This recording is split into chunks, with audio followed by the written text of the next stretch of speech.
This is your board game shortcut to The Witcher: The Old World.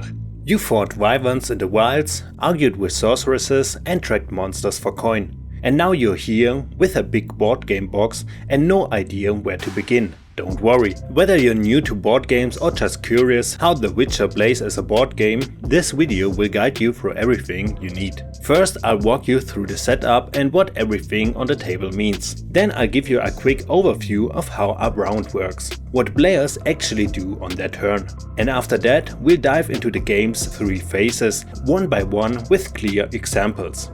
Now let's take a look at what's in the box and get it all set up. First, gather the 2 mixed stacks of city exploration cards and wilderness exploration cards. Place the event deck next to them and don't shuffle it.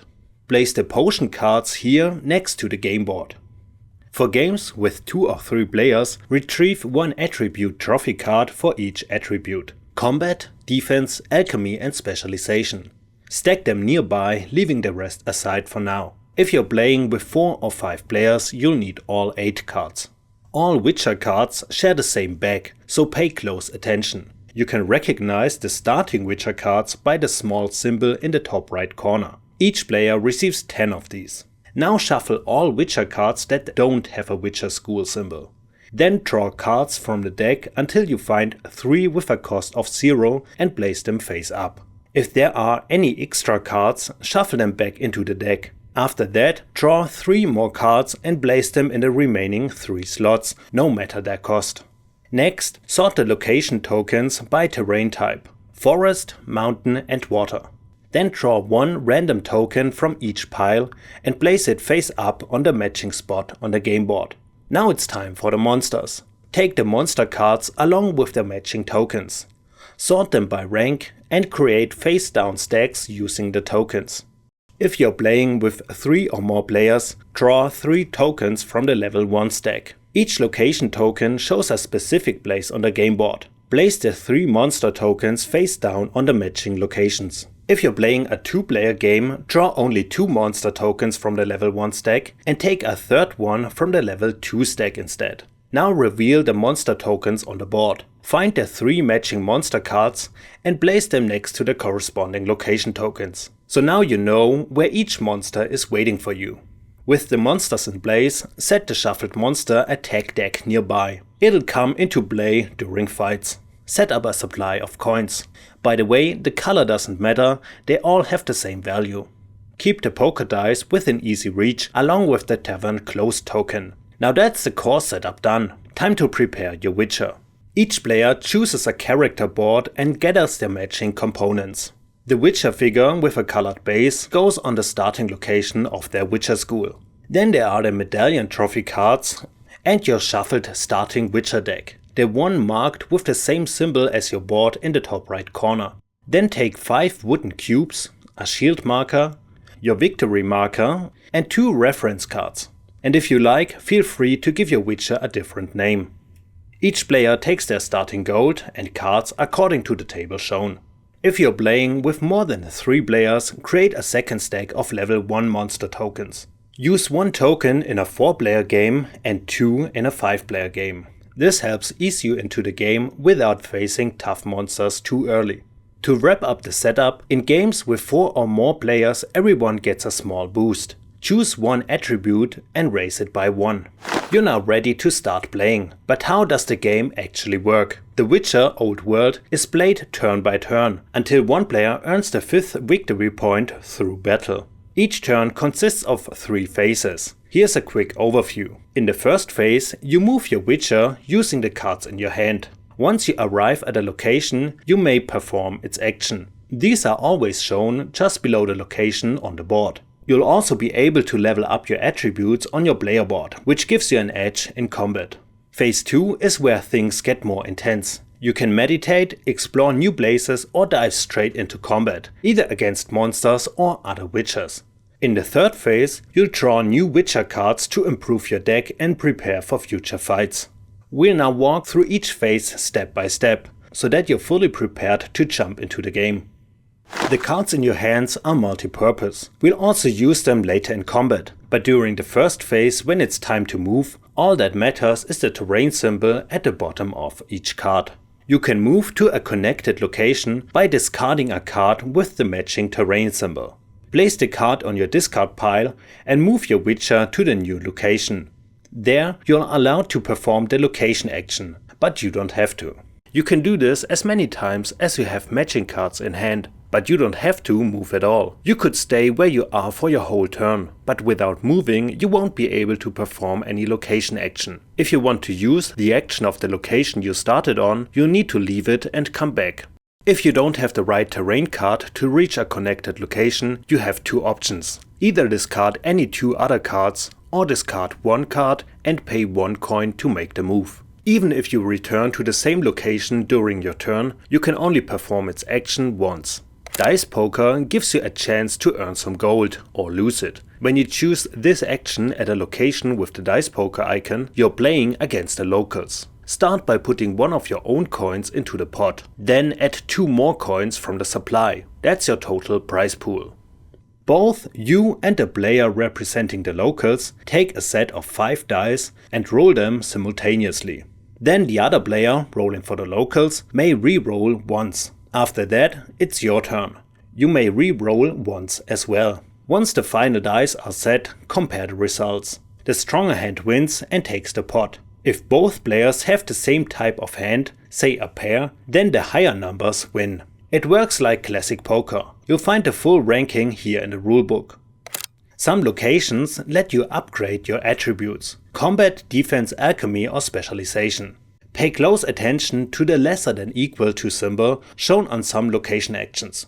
There you can only increase an attribute if it's equal to or below your Witcher level. In this case here, you wouldn't be able to upgrade your defense, because it's already higher than your current Witcher level. When you level up an attribute or your Witcher level, you may immediately gain a reward. These rewards are shown by arrows between the levels on your board. For defense, raise your shield level to match your new defense value. This becomes your new maximum shield level. Your shield can never exceed your defense. It rises and falls in battle, but the higher the stat, the better your protection. For alchemy, every time you increase this stat, draw 1 potion from the potion deck and place it face up in your area. You can hold up to 4 potions. If you already have 4, discard 1 first. When you raise your Witcher level, you immediately draw new cards from your action deck. If you reach level 2 or 3, draw 1 card. If you reach level 4 or 5, draw 2 cards. You increase your Witcher level automatically as soon as all 4 of your attributes have reached at least the same value as your current Witcher level. Your Witcher level can never go down. Even if an effect reduces one of your attributes, your Witcher level stays where it is. And if you ever raise an attribute to level 5, it becomes permanent. That cube is locked in and can't be reduced under any circumstance. This location action you'll find at each Witcher school, including your own where you started the game. At these schools you can train to upgrade your attributes. The final icon shown on these school tiles is your specialization, your unique character ability, which is described on the right side of your player board. You may only improve your specialization at your own school. Combat, defense and alchemy, however, can be trained at any Witcher school.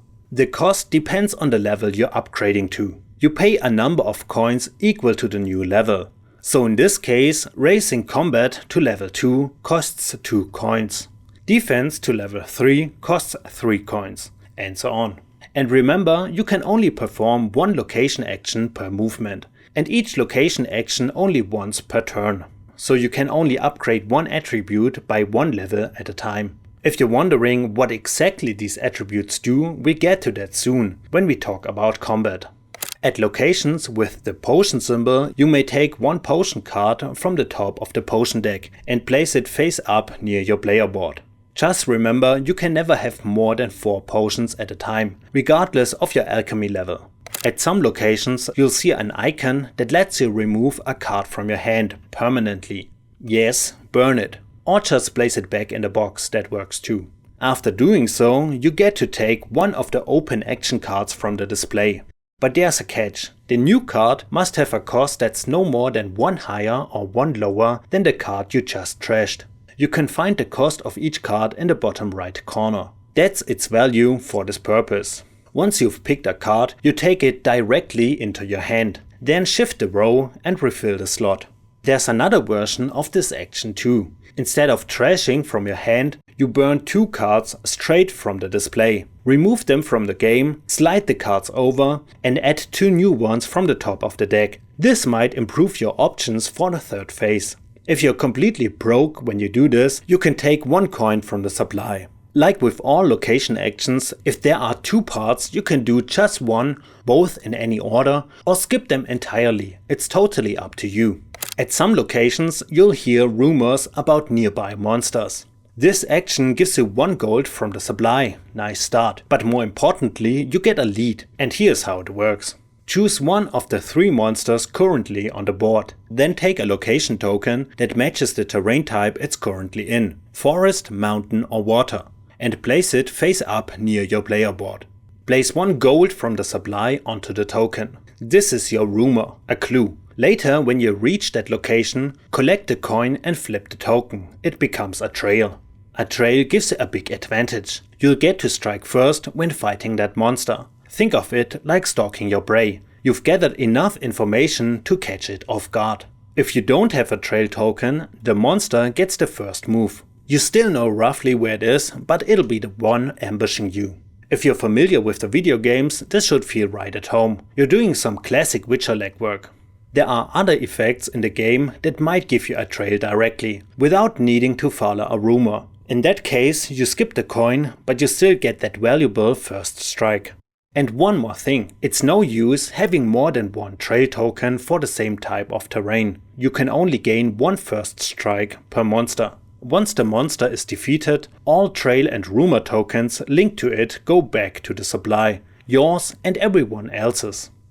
That covers all location actions, but there are still more you can do during phase 1. If you move to a location that already has another Witcher there, you can challenge him to a round of dice poker. Just like the regular poker action, you each put 1 coin into the pot and add another coin from the supply. That makes 3 gold in total. There's one important rule here. If the Witcher you challenge has at least 1 gold, they can't refuse. They have to play. You can challenge the same Witcher only once per turn. And yes, you can still use the location action afterwards. But be careful. If you've played dice poker with another Witcher this turn, you can't fight them during phase 2. Even Witchers have some honor, at least until next turn. Aside from location actions and poker, you can also follow up on quests during phase 1 if you've collected any earlier. I'll explain that in more detail soon. And if there's nothing else you want to or can do, go ahead and move to phase 2. The second phase of your turn is where things get more complex, mainly because it includes exploration, meditation and combat. Unlike in phase 1, you must choose exactly 1. Let's start with exploration. No matter where your Witcher is currently standing, you can decide whether you want to explore the city itself or the wilderness around it. Depending on your choice, the player to your right draws a city or wilderness card. These exploration cards, along with quests, are at the heart of the game's storytelling. They create small self-contained encounters or even ongoing storylines tied to your character's journey. I'll keep the examples to a minimum here, no spoilers. The basic structure is always the same. You're faced with a situation and you have to choose how to respond. There are always 2 options. You shouldn't read your own exploration or quest cards. Instead, the player to your right reads both options out loud, without showing the rest. Before reading, check how much gold the active player has. Some options cost coin. If the player can't afford the cost, that option isn't available. Some exploration cards can trigger a quest. When that happens, the card will tell you which location to visit in order to continue the story. Once you reach that location in a future turn during phase 1, you check the instructions on the exploration card. It'll point you to a specific event card, which you then draw to begin the actual quest. From there, just follow the story, make your choices and see what happens. I won't spoil anything, but some of these quests can unfold over multiple steps. Witchers don't just swing swords, they also train their minds. Meditation gives you trophies, permanent boosts that help you climb the trophy track. To meditate, you must have reached level 5 in at least one attribute. Once that's the case, you can choose to meditate in that attribute and take the matching attribute trophy card, as long as it's still available and you don't already have it. When you've earned a trophy, take the matching card and slide it under your board. Just make sure the bonus at the bottom stays visible. That's where you find the passive bonus it gives you for the rest of the game. Meditation is just one way to earn trophies. As the game goes on, especially through combat, you'll earn more trophies. Each one reflects your growth as a Witcher, giving you lasting advantages that shape how you fight, travel and survive in the world. Each time you meditate, you gain one step on the trophy track and some fatigue. However, the final space, the top of the track, can't be reached through meditation. To win the game, your last trophy must come through fight.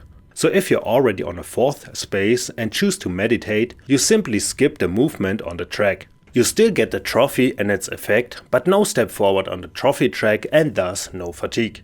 Speaking of fatigue, some spaces on the trophy track show a symbol. That means your Witcher suffers fatigue and so you must remove cards from your deck permanently. Depending on how far you've advanced, you might have to trash up to 3 cards from hand, deck or discard pile. Combat is at the heart of the Witcher Old World and also the game's most complex part, but don't worry. There are 2 types of fights, duels between Witchers and battles against monsters. They are similar, but each has its own twists. To initiate combat, you must be in the same location as your target. That means either another Witcher or a monster has to be right there with you on the map.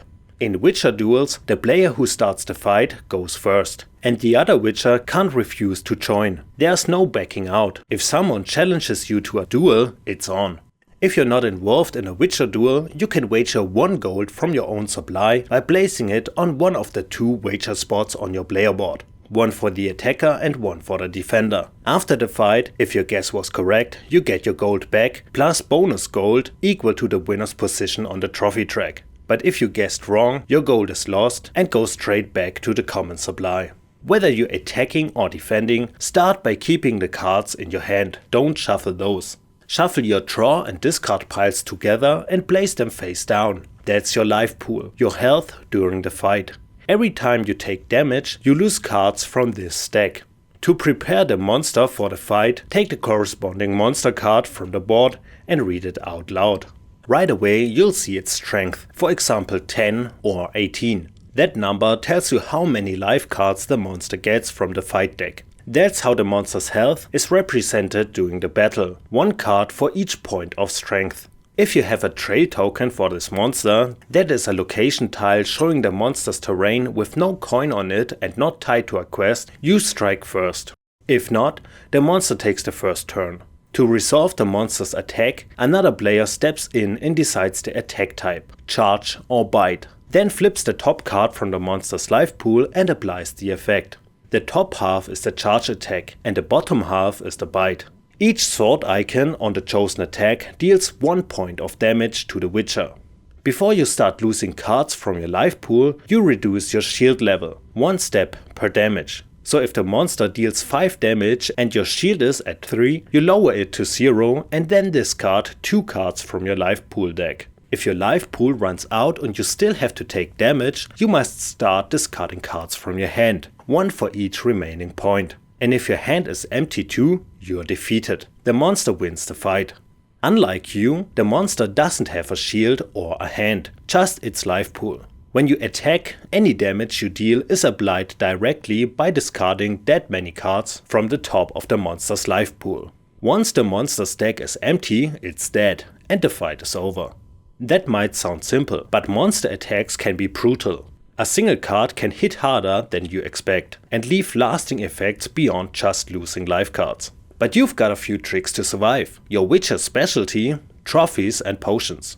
If they apply to the current situation, you can activate them now. As for potions, during the fight you can use up to as many as your alchemy level allows.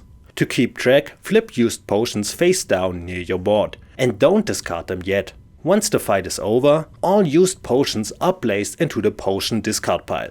You can drink potions at any time, before, during or after your attack. And with that, let's finally talk about your main way to deal damage. Card combos. A combo can consist of just one card or several, it's up to you. Sword icons deal damage, 1 per icon. The rest, we come to those in a minute. Let's start with this card here. The large colored combo strip tells you what type it is, blue in that case. If you played just this one, you would already deal 1 damage, but you can try to extend this attack using other cards. That smaller color strip is the combo extension, in this case yellow. If you now played a card with a yellow combo strip, it would match the extension on the previous card, and that's what makes the combo work. This activates the additional icons printed on the extension, bringing your total to 3 damage, plus a bonus effect you resolve after the attack. If you then played a third card with a green or red combo strip, you could activate another extension and deal 4 damage in total. But this red card here takes it even further. It adds 3 more sword icons, bringing the combo to a devastating 7 damage. Since the red combo strip doesn't have an extension of its own, this is where the combo ends. No more cards can be added. Now it's time for the opponent, in this case the monster, to take the hit. Since monsters don't have shields like witchers do, they simply lose 1 life card for each point of damage you deal. In our example that would be 7 cards. However, this particular monster has a special ability that reduces the damage from this combo by 1, so it only takes 6 cards of damage.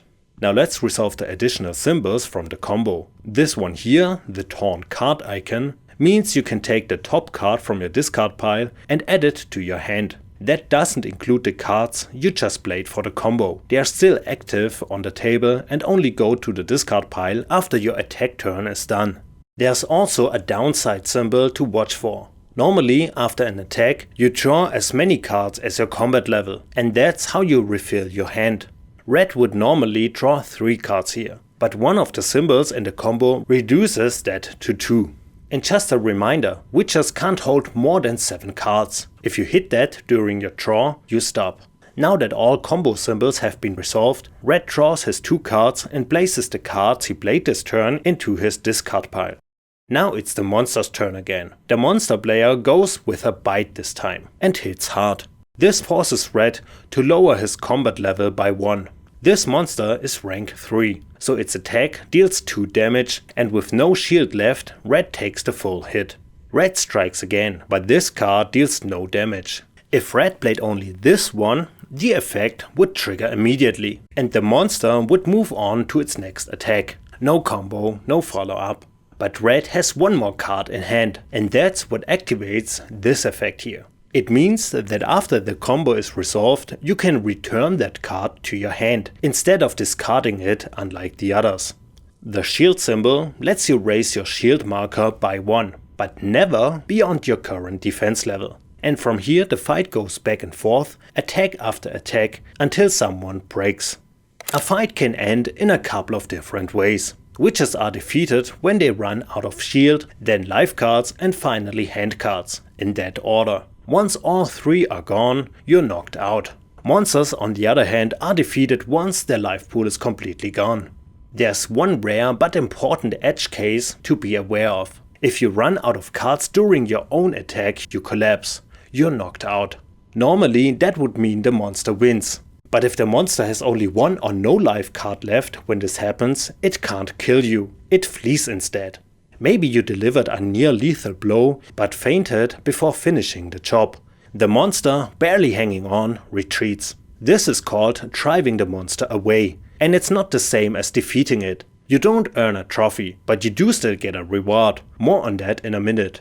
When you do defeat a monster, take its card, read the text and slide it under your board as a trophy. From now on it grants you a permanent bonus. Then gain 2 coins from the supply. Next, move your victory marker 1 step forward on the trophy track. As mentioned earlier, that means you also suffer fatigue. Here, that means removing 2 cards from your deck. Finally, remove the monster and its token from the board. It's out of the game for good. Then take the location tile and shuffle it back into its matching terrain stack. After a monster has been defeated, draw a new monster token from the next higher rank, along with its matching monster card. Then draw a new location tile to determine where the monster will appear. If you're playing with 4 or 5 players and you've just defeated your first rank 1 monster, draw from the second rank 1 stack. only after that do you move on to rank 2. If you defeated a rank 3 monster, draw the new one from the same rank. Whenever a monster is defeated or forced to flee, all related trail and rumor tokens must be removed by all players and returned to the supply. Or to put it the other way around, only location tiles that are part of an active quest stay on the player boards. If you drove the monster away instead of defeating it, gain 2 gold as a consolation. Return the monster token, the monster card and the location tile to their respective stacks and shuffle them in. Then spawn a new monster of the same rank as the one that was just driven away. As a small consolation, you also gain 1 zero-cost action card from the card pool. It goes straight to your discard pile. And just to be clear, ignore any cost modifiers on the board. Those only apply when buying cards in phase 3. If you lose a fight against a monster, take a random face down location tile as a new trail. After all, the fight taught you something, so next time you'll get to strike first. You also gain 1 zero-cost action card from the card pool, placing it directly on your discard pile. But be aware that in phase 3 you draw 1 fewer card from your deck, a little punishment for being knocked out. When witchers fight each other, there's no tie. If the active player wins, he takes 1 random medallion trophy from the losing witcher. That's one of the colored cards above the player board. Read it out loud and then slide it under your own board to gain its ability. Then move up 1 space on the trophy track and suffer fatigue as usual.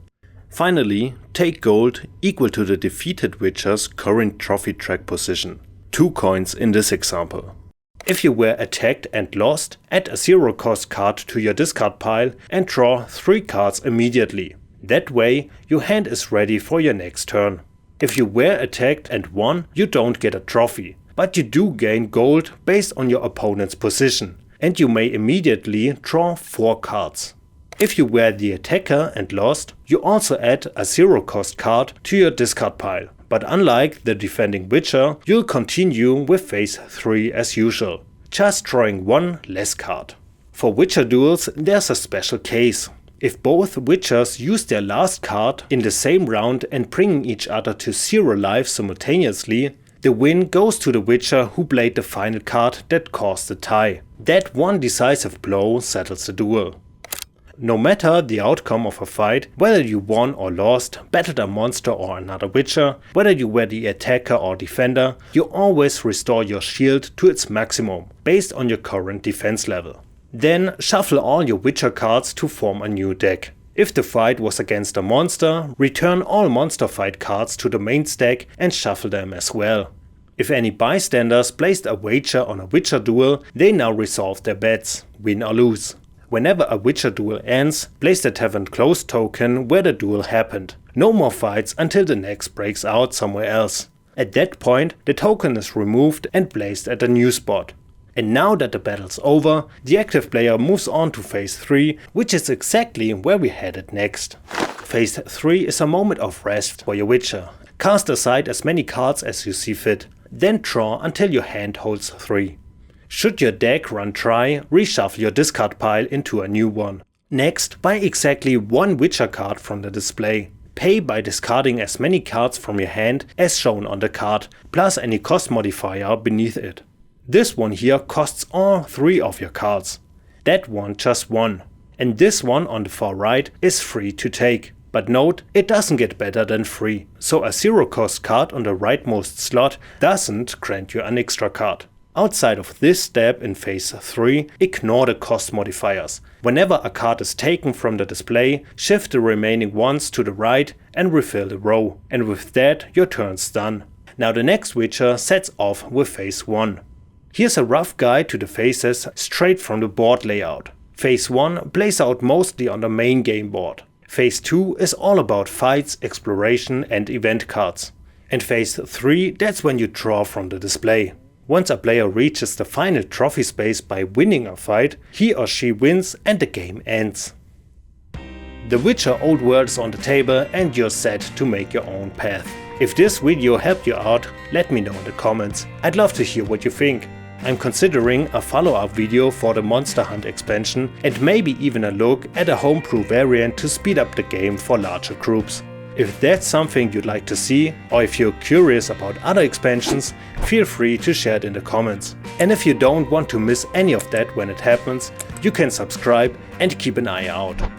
Thanks for watching, now go have fun, the monsters won't slay themselves.